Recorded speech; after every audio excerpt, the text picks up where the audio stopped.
სახელმწიფო აუდიტის სამსახურმა ციფრული ჯანდაცვის აუდიტის ანგარიში გამოაქვეყნა, რომლის მიხედვითაც ქვეყნის მასშტაბით რეცეპტს დაქვემდებარებული მედიკამენტების ურეცეპტოდ გაცემის მაჩვენებელი მაღალია და საერთო რაოდენობის 67% შეადგენს. ამასთან ციფრული ჯანდაცვის აუდიტის მიხედვით იდენტიფიცირდა, რომ 38 ექიმის მიერ სამედიცინო პრეპარატების გამოწერა გარდაცვლილი პაციენტებისთვის განხორციელდა. ჯამში გასული კვირის ბოლოს აუდიტის სამსახურმა ჯანდაცვის ეფექტიანობის 4 კვლევა წარადგინა, რომელიც ჯანდაცვის სისტემაში არსებულ ნაკლოვანებებს ეხება. რა საკითხები მოხდა ანგარიშებში და როგორი არის რეკომენდაციები დეტალებს სიუჟეტიდან გიყვებით.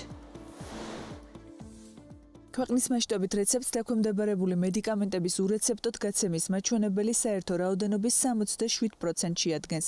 აუდიტის თანახმად 2022-23 წლებში ამ მიზეზით ჯამში 2 მილიონ ლარამდე ოდენობის ჯარიმა გამოიწერა. ციფრული ჯანდაცვის აუდიტის ანგარიში აუდიტი რეგულირების სააგენტოზე დაყრდნობით წერს, რომ შეზღუდული რესურსის გამო ყველა სამედიცინო სააფთიაქო დაწესებულების შემოწმება ელექტრონული რეცეპტების ფარგლებში ვერ ხორციელდება. ამასთან დაბალია ჯანმრთელობის შესახებ ელექტრონული ჩანაწერებისა და რეცეპტების სისტემაში ჩართულობის მაჩვენებლები. დოკუმენტში ასევე ვკითხულობთ, რომ ჯანდაცვის სამინისტრომ პირველადი ჯანდაცვის სექტორში ტელემედიცინის დანერგვის უზრუნველსაყოფად 2021 წელს თითქმის 3 მილიონი ლარის ღირებულების ხელშეკრულება გააფორმა. აღნიშნულ თანხაში 6 ხელსაწყო შევიძინეთ, თუმცა აქედან 3-ის გამოყენება საერთოდ არ ხდება. ციფრული ჯანდაცვის მიმართულებით დავფარეთ 3 კომპონენტი, ესენია ელექტრონული ჩანაწერების სისტემა, იგივე EHR, რომელიც უზრუნველყოფს სამედიცინო პერსონალს შორის პაციენტის შესახებ სანდო ინფორმაციის მიმოცვლას, როგორიც არის დიაგნოზი, მკურნალობა, დანიშნული მედიკამენტები და ასე შემდეგ.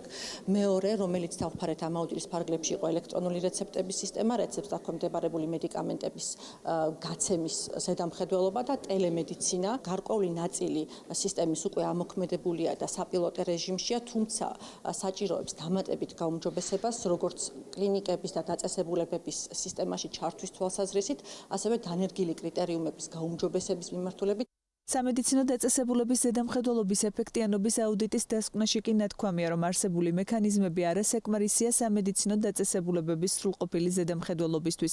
ანგარიშის თანახმად მაღალი რისკის შემცველი საქმიანობის განსახორციელებელი დაწესებულებებიდან ქვეყნის მასშტაბით მხოლოდ 3% შემოწმდა. გამოწვევაა მოქალაქეთა განცხადებებისა და საჩივრების დროული და ეფექტიანი შესწავლაც.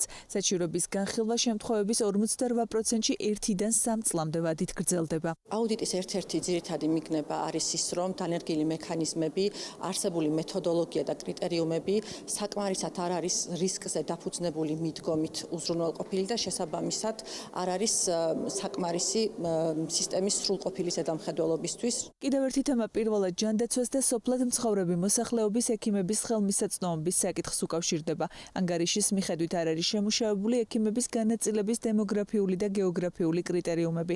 კონკრეტულ ტერიტორიაზე ერთ ექიმზე დასაშვებზე თითქმის 3-ჯერ მეტი პაციენტი მოდის.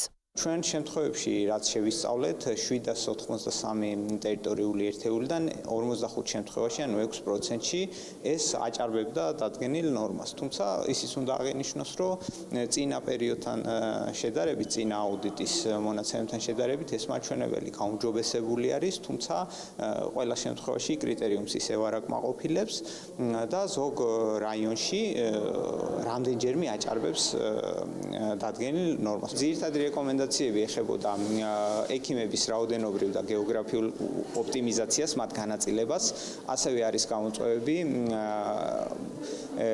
ოჯახის ექიმების ასაკობრივ ზღვართან დაკავშირებით. პოლიპრაგმაზიის მხრივ არსებულ პრობლემაზე ამახვილებს ყურადღებას პარლამენტში ქართული ოცნების წარმომადგენელი ლადო კახაძე, რომელიც ამბობს, რომ გამოსავალი არა ჯარიმების ზრდაში, არამედ განათლებაშია. ჯარიმებით რო ვიაროთ, ეს იქნება უბედურება.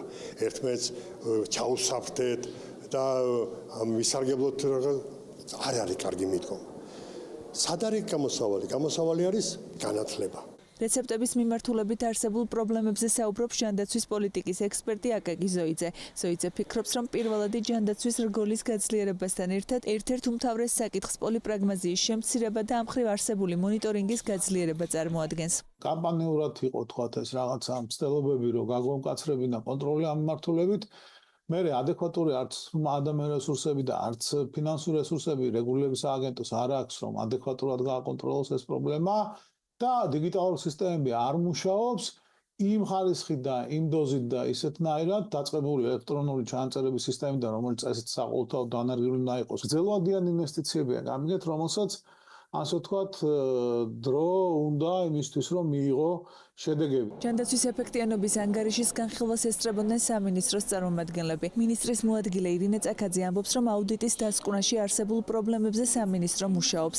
ეფექტიანობის ზრდისთვის კი მიმდინარე პერიოდისთვის სხვადასხვა აქტივობებია დაგეგმილი. აქ გაცემული რეკომენდაციების ნაწილი შესრულებულია, მაგრამ ნაწილთან მიმართებით ცხადია არსებობს ჯერ კიდევ ხარვეზები, რომელთა აღმოფხრის მიზნითაც 2025 წლის განმავლობაში ცხადია გაგრძელდება ინტენსიური მუშაობა. სამინისტროს დაგეგმილი აქვს 2025 წლის განმავლობაში ძალიან საინტერესო რეფორმები, პირველ რიგში უწყვეტ სამედიცინო განათლებასთან დაკავშირებით და ასევე გეგმავს სამინისტრო საჩივრების განხილვების მექანიზმის დახვეწას. აუდიტის 4 ანგარიშიდან ერთ-ერთი პანდემიის შემდეგ პერიოდში ინფექციების მართვის ეფექტიანობასაც უკავშირდებოდა. დოკუმენტში ვკითხულობთ, რომ შემცირებულია ვაქცინაციის ათვისების მაჩვენებელი. მაგალითად 2020-64 წლებში აცრილი სავალდებულო დაქვემდებარებული სამედიცინო პერსონალის მხოლოდ 51% იყო. პრობლემაა სისტემაში ახალი კადრების შესვლაც. დასაქმებულების 40% საპენსიო ასაკს მიღწეულია. 25-35 წლის კადრების შედინების მაჩვენებელი კი 5%-ს არ აღემატება.